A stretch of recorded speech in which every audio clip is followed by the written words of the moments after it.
की बात किया गया, ठीक है। और अपरिमेय संख्या कहते किसको है, पहले हमको ये जानना जरूरी है। अपरिमेय संख्या कौन होता है?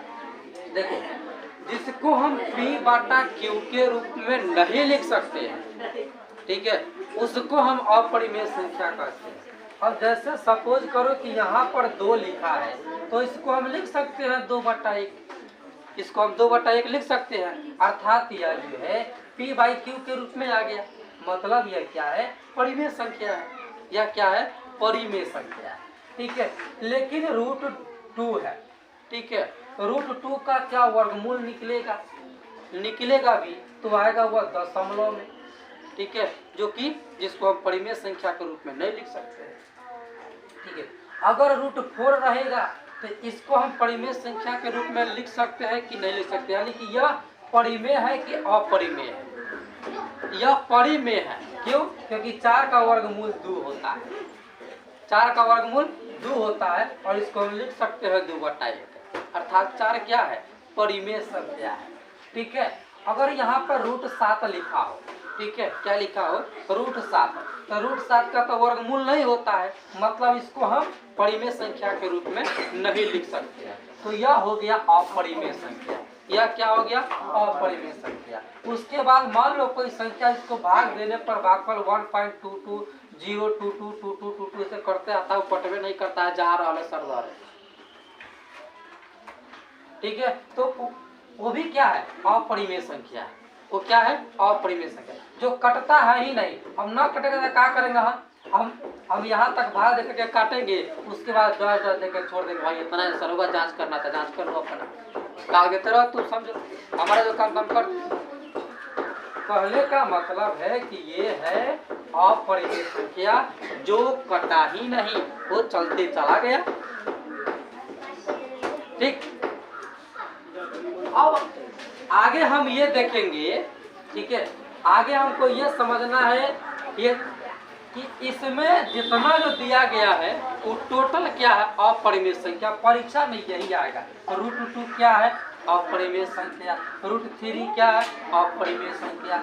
पाई क्या है, अपरिमेय संख्या। पाई का वैल्यू कितना होता है, 22/7। ये 22/7 को भाग दो, कभी कटवे नहीं करेगा ये इसका वैल्यू कर दिया 3.14, ठीक है, इतना वैल्यू नहीं होता है, ये तो हम मान लिए हैं लगभग 3.14, ठीक है। बट जब इसको भाग दोगे तो यह करता चला जाएगा, जा रहा है, सरदारी रास्ता पकड़ ले, धारा पटना से पाकिस्तान पहुंच रहा है, ठीक।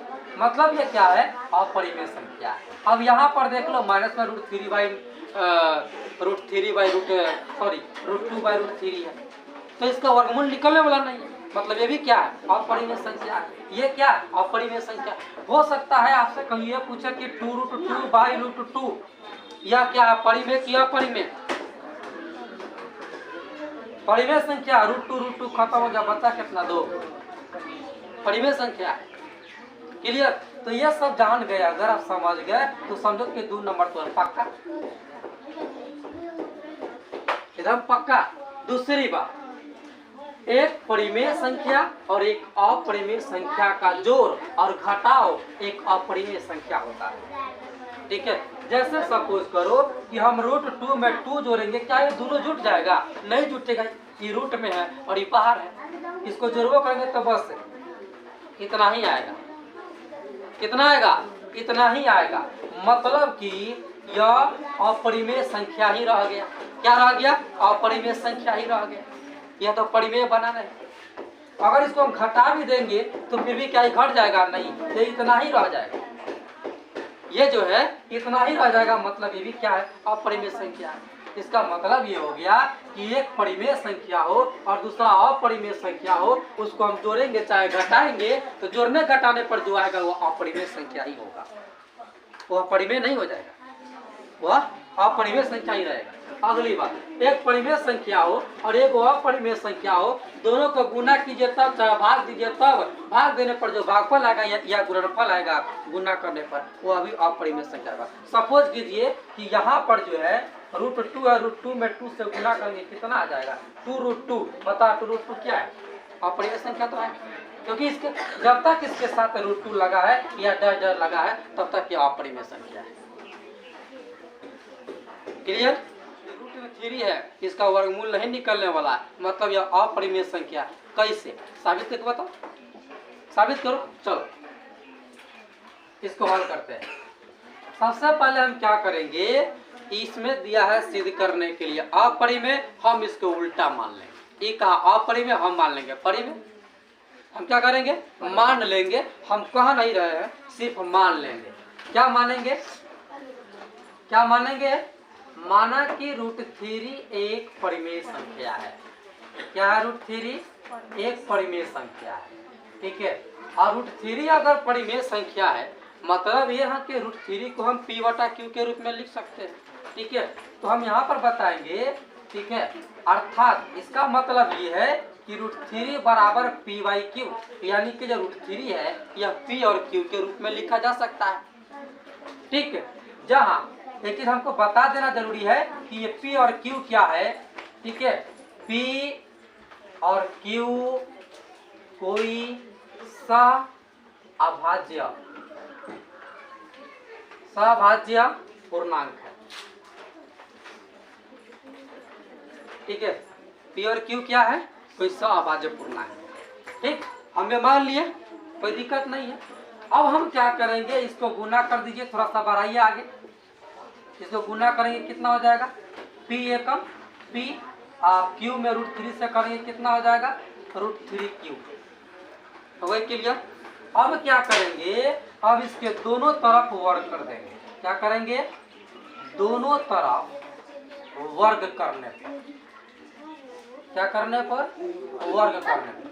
जब वर्ग करेंगे तो वर्ग का मतलब होता है स्क्वायर करना, ठीक है। स्क्वायर को हिंदी में क्या बोलते हैं, वर्ग ही तो बोलते हैं। कर लिए वर्ग। अब वर्ग करके इसको तोड़ेंगे, जब तोड़ेंगे तो क्या आ जाएगा, p² बराबर, ठीक है। और इसका वर्ग यहाँ पर दिया है, तो इसका मतलब है कि √3 में √3 से गुना करेंगे और q में q से गुना करेंगे, तो ये कितना आ जाएगा, p² बराबर √3 में √3 से गुना करोगे कितना आएगा, 3। कितना आ जाएगा, 3। तो √3 में √3 से गुना करने पर रूट क्या हो जाता है, टूट जाता है, दोनों टकरा करके टूट जाता है। बच गया कौन, 3, और बच गया 3। और q में q से करके कितना आ जाएगा, q²। वर्ग कर दिए। अच्छा, जब वर्ग कर दिए तो एक चीज हमको बताइए कि p में 1 से भाग देंगे तो p कट जाएगा।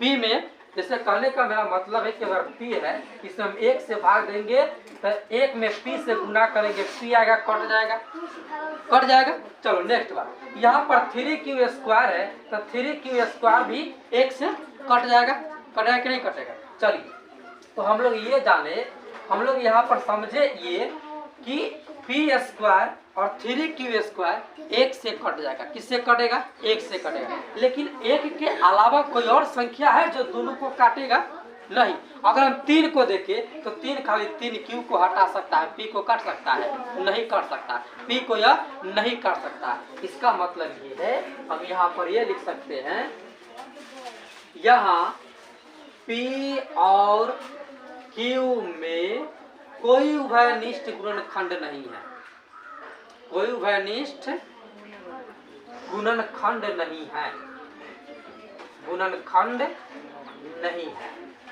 ठीक है। यानी कि ये दोनों को काटने वाला कोई और संख्या नहीं है, ठीक है। अतः हमारा मानना गलत था कि √3 एक परिमेय संख्या है। हम माने थे कि नहीं माने थे, माने थे। तो परिमेय संख्या तब होता जब इन दोनों के बीच कोई उभयनिष्ठ गुणनखंड आ जाता, नहीं आया तो हमारा मानना गलत था, ठीक है। इसीलिए √3 क्या है, √3 एक अपरिमेय संख्या है। √3 क्या है, एक अपरिमेय संख्या है। 3 + 2√5 एक अपरिमेय संख्या है, ठीक है। अब ये सिद्ध करना, फिर तो करेंगे काम, बात तो वही करना है, सेम टू ऐसा ही करते जाएंगे, ठीक है। चलिए हम मान लेते हैं, पहले माना कि 3 + 2√5 एक परिमेय संख्या है। क्या यह परिमेय संख्या है? और जब यह परिमेय संख्या है तो मतलब है कि इसको हम P बटा Q के रूप में लिख सकते हैं। किस रूप में लिख सकते हैं? P बटा Q के रूप में। क्लियर? अगर ये परिमेय संख्या है तो मतलब P बटा Q के बराबर है। जहाँ P और Q क्या है? जहाँ P और Q कोई सब अभाज्य पूर्णांक है। क्या है? सअभाज्य पूर्णांक। कोई दिक्कत नहीं है। अब हम क्या करेंगे, इसको दोनों तरफ गुना कर देंगे। पूरा एक के जगह, इसके नीचे कछु नहीं है तो एक है। क्या है? एक है। अब गुना करेंगे तो कितना आएगा? P एकम P बराबर Q में इतना से गुना करेंगे तो हो जाएगा 3 + 2 √ 5। ठीक है? Q आई पूरा के हो गया। चलो अब हम क्या करेंगे, अब लिखेंगे दोनों तरफ वर्ग करने पर। अब क्या करेंगे, इसको दोनों तरफ इसका वर्ग करेंगे। क्या करेंगे? वर्ग करेंगे। दोनों तरफ जब वर्ग करेंगे तो वर्ग का मतलब क्या होता है? स्क्वायर। ठीक है? तो 3 + 2 √ 5 Q का हमें वर्ग करना है। ठीक, इसका वर्ग करेंगे। जब वर्ग करेंगे तो क्या जाएगा हमारे पास? हमारे पास क्या जाएगा? P² बराबर। क्लियर हो गई? और जब इसको जब तोड़ेंगे तो ये कितना हो जाएगा? अलग अलग तोड़ लेते हैं। 3 + 2 √ 5 के स्क्वायर और Q का स्क्वायर कितना हो जाएगा? Q²। क्लियर हो गई? अब इसका स्क्वायर तोड़ेंगे। किसका? P² बराबर ये है A + B। क्या है? A + B। बस फर्क यही है। इससे पहले वाला क्वेश्चन में अकेला था तो हमें गुना करने में कोई दिक्कत नहीं हुई, उसका स्क्वायर हम आसानी से कर लिए। अब ये वाला तो इसको हमको A + B के होल स्क्वायर पर बैठाना पड़ेगा। क्या लिख सकते हैं? 3 का स्क्वायर यानी कि A है और ये पूरा क्या है? B है। तो A² + B² यानी कि √5 के स्क्वायर। ठीक है? अब प्लस क्या होता है? 2AB। तो 2 × 3 × B कितना है? 2 √5। ठीक है? और इन्हें कितना आ गया है? Q²। क्लियर हो गई? अब इसी चीज को थोड़ा सा आगे हल्का सा बना देंगे तो ये हो जाएगा क्या हमारा? P² बराबर 3 × 9 प्लस इसका स्क्वायर तोड़ेंगे तो कितना आ जाएगा? देखो यहाँ पर 2 √5 को 2 √5 से गुना करेंगे तो 2 में 2 से गुना हो गई 4। और दोनों गुने में ना है तो 2 में 2 से गुना कर दिए हैं और √5 में √5 से करेंगे कितना आ जाएगा? 5। 4 × 5 कितना आया? 20। कितना आ गया? 20। अब प्लस आगे गुना करेंगे तो 2 × 6 6 दूना 12। कितना हो जाएगा? 12 और √5 5 रूटे में रह जाएगा। ठीक है? जो बाहर था उसको हम गुना कर लिए। 2 × 6 और 6 दूना 12 √5 Q²। ठीक है? अब जो जुटने वाला है उसको हम जोड़ देंगे। क्या करेंगे? जोड़ देंगे तो 9 20 कितना हो जाएगा? 29 + 12 √5। ठीक है? Q²। अब यहाँ पर देखिए अगर 1 से लगाएंगे तो सब कट जाएगा। नहीं कट जाएगा? ये भी कट जाएगा और ये भी कट जाएगा। लेकिन अगर हम आगे किसी संख्या से लगाते, जैसे 2 से लगाए तो 2 से दोनों में कोनो कटने वाला है? कोई नहीं कटेगा। मतलब कि हम यहाँ P और Q में, किसमें? P और Q में कोई उभयनिष्ठ गुणनखंड नहीं है। क्या नहीं है? गुणनखंड नहीं है। ठीक है? तो हम ये कह सकते हैं कि हमारा मानना क्या है? गलत है। ठीक है? अतः हमारा मानना गलत था कि 3 + 2 √5 एक परिमेय संख्या है। हम यही ना माने थे? क्या माने थे? कि 3 + 2 √5 एक परिमेय संख्या। हमारा मानना गलत था। ठीक है? हमने क्या सिद्ध किया कि 3 + 2 √5 एक अपरिमेय संख्या है। क्यों? क्योंकि इसमें कोई उभयनिष्ठ गुणनखंड हमको नहीं मिल रहा है। अगर गुणनखंड मिल जाता तो यह परिमेय संख्या हो जाता। क्लियर हो गई बात है?